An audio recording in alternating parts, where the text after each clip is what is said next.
জামাই ষষ্ঠী তো এসেই গেল, তাই আমি ভাবলাম আজ আমার মায়ের জামাই মানে আমার বরের পছন্দের কিছু খাবার বানাই। তো তার জন্য প্রথমে সর্ষের তেলের মধ্যে কালো জিরে আর শুকনো লঙ্কা দিয়েছি।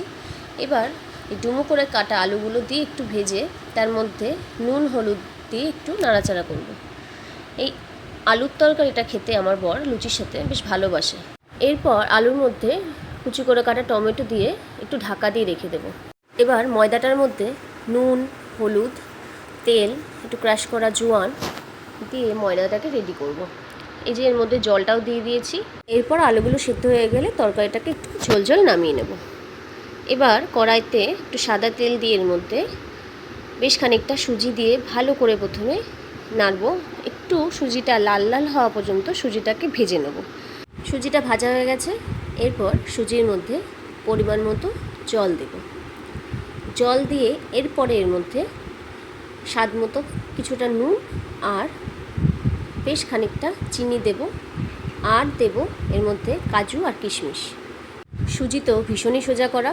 এরপর জলটা শুকিয়ে গেলে সুজিটাকে নামিয়ে নেব। একটা পাত্রের মধ্যে একটু তেল ব্রাশ করে সুজিটাকে নামিয়ে নেব, দিয়ে ভালো করে সুজিটাকে চারিদিকে ছড়িয়ে দেব, একটা ফ্ল্যাট শেপ দেব। এরপর সুজিটাকে একটু ঠান্ডা করে ফ্রিজের মধ্যে ঠান্ডা হতে দেবো। এই যে ঠান্ডা হয়ে গেছে, এরপর সুজিটাকে বরফির আকারে কেটে নেব।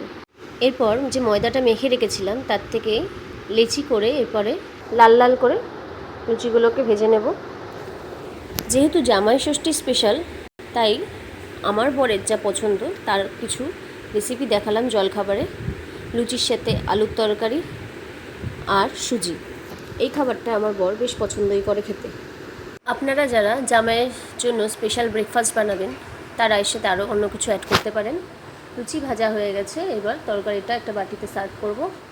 লুচিটা একটা প্লেটে সার্ভ করে সাথে তরকারি আর সুজির বরফিটা সাজিয়ে দেবো। আর সাথে কিছু আমি মিষ্টি দিয়েছি। আপনারা অবশ্যই আম লিচু তো দেবেনই। তো এটা ছিল আমার বরের জন্য স্পেশাল। কেমন লাগলো ভিডিওটি অবশ্যই জানাবেন, আর ভালো লাগলে সাবস্ক্রাইব করে দেবেন। নমস্কার।